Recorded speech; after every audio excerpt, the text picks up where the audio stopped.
Salut Marie! Salut Alex. Alors aujourd'hui, on se retrouve pour parler microbiote et sommeil. Ce que personne ne t'a jamais dit De toute ta de vie. toute ta vie. Marie, dis-moi, Oui. pourquoi je me retrouve à 3h17 du matin, les yeux grands ouverts, le corps épuisé, mais le cerveau en alerte maximum, et le lendemain, je dois me lever, sourire, assurer et recommencer.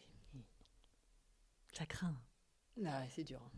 Mais ouais. Mais en fait, il y a un mécanisme derrière. Tu vois, ce réveil à 3 heures du matin. Bon, tu te doutes que je vais te dire qu'il y a un lien avec ton ventre. Mais ce que j'aimerais d'abord qu'on dise, c'est que si tu dors mal depuis des mois, voire des années, et que rien ne tient vraiment, c'est-à-dire tu t'es supplémenté en mélatonine, en, tu vois, tu prends des tisanes, tu arrêtes le téléphone le soir. Si ça tient pas, c'est parce que tu traites le symptôme, tu traites pas la cause. Et aujourd'hui, j'aimerais, comme on fait d'habitude, tu vois, qu'on parle un peu de la cause vraiment. Et donc, pour notre tranche, j'aime pas dire tranche d'âge, mais pour, euh, pour notre gang de femmes, en fait, ce changement dans le rythme du sommeil est vraiment lié à la chute de progestérone. La progestérone, tu sais, c'est celle qui permet la nidification, souvent appelée l'hormone de la sérénité, et elle agit directement sur les récepteurs de GABA dans le cerveau. Et les mêmes récepteurs sur lesquels agissent les somnifères de synthèse, par exemple. Donc, c'est une sorte d'anxiolytique naturel. Voilà, c'est ça. La progestérone peut être perçue comme un anxiolytique naturel. En périménopause, elle chute, tu sais, assez brutalement. Et donc, du coup, le résultat, c'est que ton seuil d'éveil s'abaisse. Tu te réveilles pour un bruit, une pensée. Tu vois, c'est pas forcément de l'hypersensibilité, c'est une réalité biologique. Euh, Ce que malheureusement, jusqu'à présent, la, la médecine dite conventionnelle euh, traitée avec des anxiolytiques ou des somnifères, aujourd'hui, les gynécos, euh, les chercheurs aussi montrent que c'est en réalité une carence hormonale. Et si on prend pas ça en compte, on peut tourner en rond pendant des années. Et c'est lié au microbiote. Mais oui, tu te souviens en fait que tout est lié parce que le mécanisme le plus important et peut-être le moins connu, c'est qu'en fait, euh, pendant cette phase de périménopause, on a une dérégulation du cortisol nocturne. Tu te souviens, le cortisol, normalement, il augmente le matin au réveil. Euh, c'est, euh, et pendant la nuit, il devrait être à son niveau le plus bas. Donc, typiquement, à 3 heures du matin, tu ne devrais pas avoir de pic de cortisol. Parce que c'est la fenêtre de réparation très profonde de ton cerveau et de ton corps. Et quand le cortisol remonte anormalement en milieu de la nuit, et tu te souviens, Alex, que le cortisol est hyperglycémiant, tu commences du coup à voir cette spirale. Tu dors, tu as une montée de cortisol, de sucre, le cerveau qui s'enclenche à 1000 à l'heure, et ton corps croit qu'il y a une menace. Il t'envoie un peu en mode survie, pendant que toi, tu voulais juste dormir.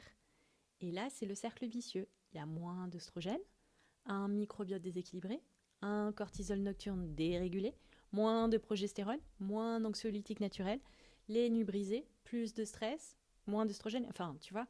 Et tu peux rester dans cette boucle pendant des années si tu la casses pas au bon endroit. Et le bon endroit, c'est quoi? Devine, c'est le microbiote. Donc, tu as parlé de l'axe intestin-cerveau. J'entends ce terme partout. Mais concrètement, qu'est-ce que ça change pour mon sommeil? L'axe, l'axe intervient. L'axe intestin-cerveau change absolument tout euh, dans le domaine du sommeil. Voilà pourquoi, en fait. La mélatonine. l'hormone du sommeil. Hein, elle est fabriquée à partir de la sérotonine. Tu te souviens que 90 à 95% de la sérotonine de ton corps est produite. Elle est produite où, Alex? Pas dans tes intestins, Alex. Pas dans ton cerveau. Par les bactéries. Par des bactéries spécifiques. Et notamment le Lactobacillus rhamnosus. Il y a aussi t'as plusieurs souches, tu vois, mais celui-là, il est plus simple à retenir. Et ce qu'elles font, c'est qu'elles convertissent le tryptophane. C'est un acide aminé qu'on trouve, tu vois, par exemple, dans la banane, la dinde, les lentilles, le sarrasin. Elles convertissent le tryptophane en sérotonine. Et la sérotonine est ensuite convertie en mélatonine. Tu vois, au niveau de la glande pinéale, à condition que tu aies suffisamment de lumière naturelle dans le jour. Je sais que ça fait plein d'infos, mais en fait, il faut essayer de voir ça comme un tout en fait qui s'articule, tu vois, ensemble. Et oui, et donc si mes bactéries intestinales sont en mauvais état, Et bah du coup, tu produis moins de sérotonine et tu produis donc du coup moins de mélatonine et donc du coup, tu dors moins bien. Et personne ne fait ce lien. Alors, les médecines traditionnelles le disent depuis hyper longtemps, mais tu vois, maintenant, il y a des études très particulières qui montrent que les personnes avec une faible diversité microbienne ont 47% plus de risques de troubles du sommeil chronique. donc Marie, si j'ai essayé la mélatonine, ça m'aide à m'endormir, mais je me réveille quand même. Tu vois, les tisanes, j'ai arrêté le téléphone le soir, rien ne tient vraiment. Pourquoi? En fait, tout ce que tu as pu mettre tout ce que tu as pu mettre en place en termes de protocole sommeil ne tient pas, c'est parce que tu traites le symptôme et pas la cause. La mélatonine, elle aide à l'endormissement, mais la mélatonine, elle n'est pas produite le soir avant de te coucher, tu vois. Elle ne règle pas le décalage circadien, c'est-à-dire le rythme du jour calé sur le cycle du sommeil. Elle ne régule pas ton cortisol nocturne et elle ne répare pas ton microbiote. Tu vois, c'est une hormone. Si ton corps n'a plus les outils pour la produire naturellement, la prendre en externe, c'est comme un patch de nicotine. Tu vois, un patch qui peut t'aider à court terme, mais ça résout rien sur le fond. Si ton microbiote est appauvri, après des antibiotiques, du stress chronique, il y a aussi, tu vois, les contraceptifs chez certaines femmes qui peuvent avoir un impact assez délétère sur le microbiote. Tu produis moins de neurotransmetteurs de base et donc moins de mélatonine naturelle. Et reconstruire un microbiote, ça prend 6-8 semaines, parfois plus. Mais l'intérêt de cette démarche-là globale, holistique, c'est que les effets sont durables. Et tu ne deviens pas dépendante d'un supplément. Tu as parlé du GABA pour la progestérone. Est-ce qu'il y a aussi un lien avec l'intestin? Ouais, il y a un lien entre GABA et progestérone. Certaines bactéries intestinales produisent directement le GABA. Tu te souviens, le GABA, c'est ton frein neurologique naturel, c'est lui qui te régule, qui te stabilise, et du coup qui dit à ton cerveau, c'est bon, détends-toi, tu vas pouvoir dormir. Et les recherches montrent que si tu te supplémentes en rhamnosus, c'est-à-dire la souche qui a vraiment une action concrète sur la production de GABA, bah, du coup, tu as moins d'anxiété et un meilleur sommeil. Et que, en fait, cet effet disparaît, c'est-à-dire l'effet bénéfique disparaît, si on coupe l'accès au nerf vague. C'est ce nerf qui relie l'intestin au cerveau. Le nerf vague, c'est l'autoroute des informations. La majorité des informations partent du ventre pour aller vers le cerveau. Et donc, du coup, nourrir ton microbiote, c'est activer cette autoroute. Stimuler la production de GABA naturelle, c'est réguler en fait ton niveau de cortisol, ton niveau de stress. Et améliorer du coup la qualité de ton sommeil sans avoir à prendre quelque chose pour induire le sommeil. Alors Marie, j'ai envie qu'on parle des erreurs parce que Moi, j'en ai fait plein, par exemple.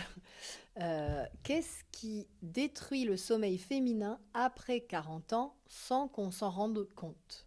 Alors, il y en a plein, mais essentiellement, ce qui revient systématiquement, euh, et c'est complètement, comment dire, culturel chez nous, mais c'est le verre de vin le soir en rentrant, tu vois. L'alcool endort, c'est vrai, mais il est métabolisé en acétaldéhyde, c'est-à-dire en éthanol, plus ou moins, pour la faire grosso modo, tu vois, vers 2-3 heures du matin. C'est lui qui te réveille, tu vois, le corps en sueur.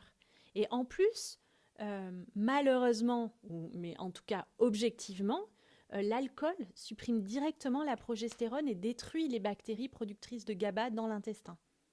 Tu vois? Donc oui, le verre de vin, quand tu rentres du boulot, te permet en fait d'avoir une espèce d'effet anesthésiant, mais c'est délétère pour ton sommeil qui suit. Et à mon avis, le deuxième voleur méga classique chez nous culturellement aussi, c'est dîner trop tard et trop riche. Après 20 heures avec des glucides raffinés ou des protéines lourdes, c'est mort. Ton corps a besoin de baisser sa température pour entrer en sommeil profond. Or, la digestion maintient cette température haute. Tu as déjà probablement ressenti un coup de chaud quelques minutes, ou quelques heures plutôt, après avoir mangé.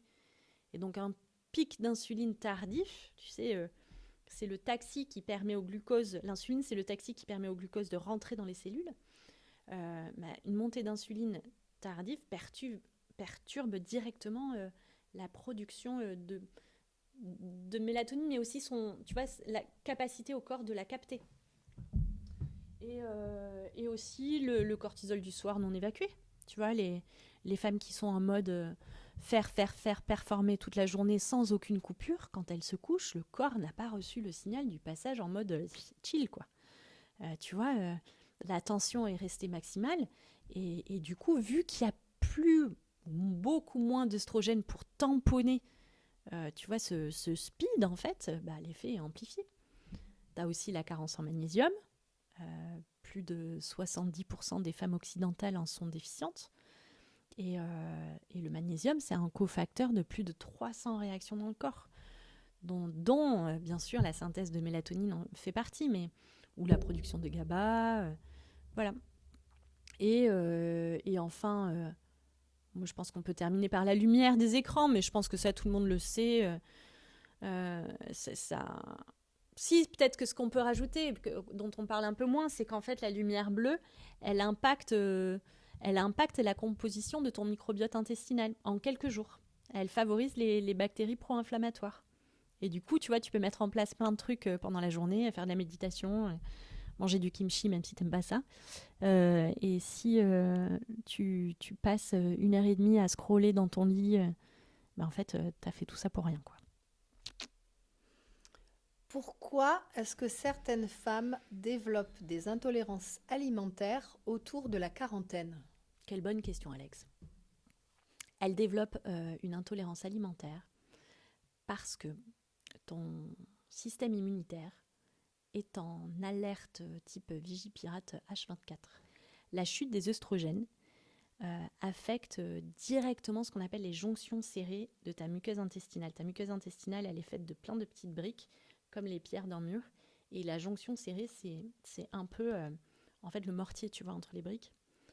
Les Anglais appellent ça le leaky gut. Nous, on va parler d'intestin perméable. Et les œstrogènes protègent cette muqueuse et favorisent la production du mucus. Et ça a un effet anti-inflammatoire. Et quand le taux d'hormones baisse, forcément, cet effet anti-inflammatoire baisse aussi. Et ce qui était toléré avant ne l'est plus. Et c'est pas une mode, c'est pas dans ta tête, c'est vraiment une réalité physiologique. Les femmes qui, autour de 40-45 ans, se retrouvent quasi intolérantes au gluten, c'est pas parce qu'elles veulent s'acheter des paquets de pâtes à 3 €, tu vois. C'est parce qu'en fait, c'est vraiment une réalité, leur intestin est en inflammation. Et cette inflammation intestinale alimente directement le cycle du mauvais sommeil. Inflammation, perturbation du microbiote, moins de GABA, cortisol élevé, réveil à 3 heures, blablabla, blablabla, blablabla.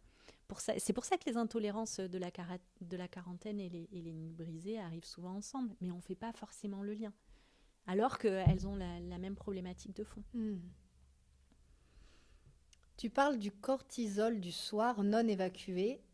Qu'est-ce qu'on fait concrètement par rapport à ça? Alors, le cortisol du soir non évacué, ça c'est vraiment la formulation que j'ai piquée à Mindy Pels, tu sais, celle qui a écrit Jeûner comme une fille. Et en fait, elle recommande une marche de 10 à 15 minutes après le dîner. C'est pas pour brûler les calories, c'est pas comme ta marche active, tu vois, que tu mets en place pour vraiment des raisons plutôt type musculaire, mais c'est pour activer justement ce nerf vague et réduire la glycémie post-prandiale, ça veut dire après le repas. Et du coup, cette marche de 10-15 minutes permet de déclencher le switch du système nerveux sympathique vers le parasympathique, c'est-à-dire celui qui est câblé pour le stress vers celui qui est câblé pour la récupération. Et c'est un des gestes les plus documentés pour améliorer la qualité du sommeil profond. Et c'est juste pratiquer de la marche en fait. Et une marche tranquille, dehors, sans téléphone, ça ressemble à rien dit comme ça, mais quand tu comprends que tu peux activer le nerf vague, encore une fois, tu vois, je répète, mais le nerf vague, c'est vraiment cette autoroute qui fait passer les 3/4 des informations de ton ventre vers le cerveau. Et donc du coup, avec 15 minutes de marche, tu peux vraiment réaliser que c'est peut-être le geste le plus intelligent de ta journée. Et c'est pour ça aussi que j'affectionne particulièrement la chrononutrition. Tu sais, c'est manger en accord avec son horloge biologique. Et pour moi, c'est une des premières modifications à mettre en place pour agir sur la qualité de ton sommeil.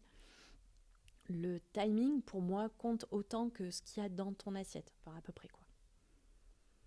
On parle du fond depuis un moment, mais voilà, ce soir, là, maintenant, qu'est-ce qu'on peut faire pour améliorer la qualité de notre sommeil? Tu vas faire 3 choses, Alex. Première chose, tu vas te prendre du bisglycinate de magnésium à peu près 1 heure avant de dormir. Tu vois, tu te souviens d'Aviva Rome, la sage-femme dont je parle souvent. Elle le qualifie de non négociable pour le sommeil féminin. Bon, on parle de bisglycinate parce que c'est plus biodisponible et que c'est beaucoup plus calmant en fait pour le système nerveux. Donc la première chose à faire, c'est si tu n'en as pas chez toi, tu passes par la pharmacie et tu vas en acheter et tu en prends ce soir. Deuxième chose à faire peut-être, c'est ce qu'on va appeler une tisane, une infusion un peu type GABA Boost. Tu vois, tu te souviens du GABA. Donc on ne va pas prendre n'importe quoi, on va prendre 3 plantes. La valériane, la mélisse et la passiflore. Alors, petite info, la valériane, ça sent pas bon. Mais c'est très efficace. Donc ces 3 plantes agissent en synergie, tu vois, sur les récepteurs GABA. Donc c'est vraiment valériane, mélisse et passiflore. Donc tu fais infuser ça, 10 minutes tranquille. Si vraiment t'aimes pas l'odeur, tu fais infuser dehors. Mais tu le bois tranquillement. Par contre, ça n'a pas du tout le goût de l'odeur. Hein. Je tiens juste à le dire. Et moi, ce que je conseille, 3e, c'est une respiration un peu du type 4, 7, 8. Alors, en fait, ça veut dire quoi? Ça veut dire que tu inspires pendant 4 temps, tu retiens pendant 7 temps et tu expires très lentement sur 8 temps. Tu essaies de faire ça sur 4 cycles, donc je te redis ça. Tu inspires sur 4 temps, tu retiens, tu retiens sur 7 temps et tu relâches sur 8 temps. Et si tu te réveilles à 3 heures du mat, tu regardes pas l'heure. Si tu sens que tu commences à gamberger, tu fais 4 temps, 7 temps, 8 temps. Et tu nous dis en commentaire ce que ça donne pour toi.